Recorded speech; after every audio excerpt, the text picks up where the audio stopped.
കോഴിക്കോട് ഏലത്തൂരിൽ ഇന്ധന ചോർച്ച. Hindustan petroleum corporation ഡിപ്പോയിൽ നിന്ന് ഡീസൽ ഓവുചാലിലേക്ക് ഒഴുകിയെത്തുന്നു. ഇന്ധനം അവിടെ നിന്ന് ബക്കറ്റിൽ കോരി ടാങ്കുകളിലേക്ക് മാറ്റുകയാണ്. സ്ഥലത്ത് ഡിവൈഎഫ്ഐ പ്രവർത്തകരും നാട്ടുകാരും പ്രതിഷേധിക്കുന്നു. നമ്മൾ ഓയിൽ കളക്ട് ചെയ്തുകൊണ്ടിരിക്കുകയാണ്. കളക്ട് ചെയ്തിട്ട് നമ്മളത് തിരിച്ച് അങ്ങോട്ട് കൊണ്ടുപോകും.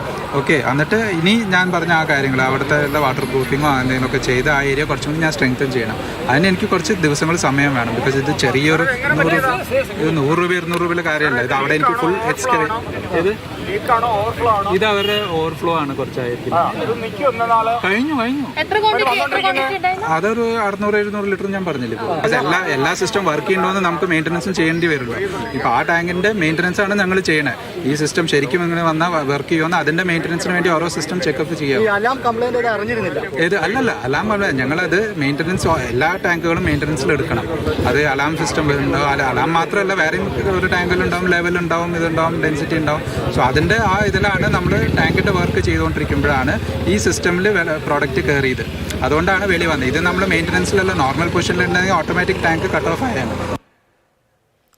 വിവരങ്ങളുമായി ഇംതിയാസ് കരീം ചേരുന്നുണ്ട്. ഇംതിയാസ്, ആശങ്കപ്പെടേണ്ട ഒരു സാഹചര്യമാണോ? എപ്പോഴാണ് ഈ ഇന്ധന ചോർച്ച കണ്ടത്?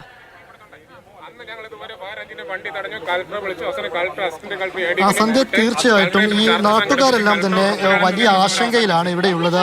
ഇന്ന് വൈകിട്ടോടെയാണ് എലത്തൂരിലെ ഈ എച്ച് പിയിൽ നിന്നും ഇത്തരത്തിലുള്ളൊരു ഇന്ധനം, ഈ ഡീസൽ ഇത്ര ഓവുചാലിലേക്ക് ഒഴുകുന്നതായിട്ട് ഇവിടുത്തെ നാട്ടുകാരുടെ ശ്രദ്ധയിൽപ്പെട്ടത്.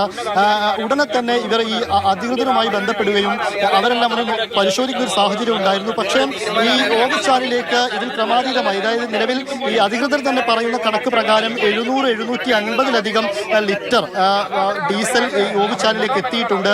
അതെല്ലാം ബക്കറ്റിലെടുത്തുകൊണ്ട് ഇപ്പോൾ മറ്റു ടാങ്കുകളിലേക്കെല്ലാം മാറ്റുന്ന ഒരു സാഹചര്യമാണുള്ളത്. ഇതോടകം തന്നെ ഒരു 10ഓളം ടാങ്കുകളിലേക്ക് ഇതിനോടകം ഇന്ധനം മാറ്റിക്കഴിഞ്ഞിട്ടുണ്ട്. ഇതിൽ പ്രധാനപ്പെട്ട മറ്റൊരു കാര്യം എന്ന് പറയുന്നത്, ഇതിൽ ഈ അധികൃതരുടെ ഭാഗത്ത് നിന്ന് നമുക്ക് ലഭിച്ചിരിക്കുന്ന ഒരു വിശദീകരണം എന്ന് പറയുന്നത്, ഇതിൽ ഇവർക്കിവിടെ ഇത് ഓവർഫ്ലോ സംഭവിച്ചതാണ്. ഒരു അലാം സംവിധാനം ഉണ്ടായിരുന്നു. ആ അലാം സംവിധാനം കൃത്യമായി പ്രവർത്തിച്ചില്ല. ആ അലാം സംവിധാനത്തിൽ വന്ന കംപ്ലൈന്റ് ആണ് ഇത്തരത്തിൽ ഓവർഫ്ലോ ഉണ്ടാവാനും അത് ഓവുചാലിലേക്ക് ഒഴുകിയെത്താനുള്ള സാഹചര്യം ഉണ്ടായത് എന്നാണ് അധികൃതരുടെ ഭാഗത്ത് നിന്ന് കേൾക്കുന്ന വിവരം. പക്ഷേ ഈ നാട്ടുകാരെല്ലാം തന്നെ വലിയ ആശങ്കയിലാണ്.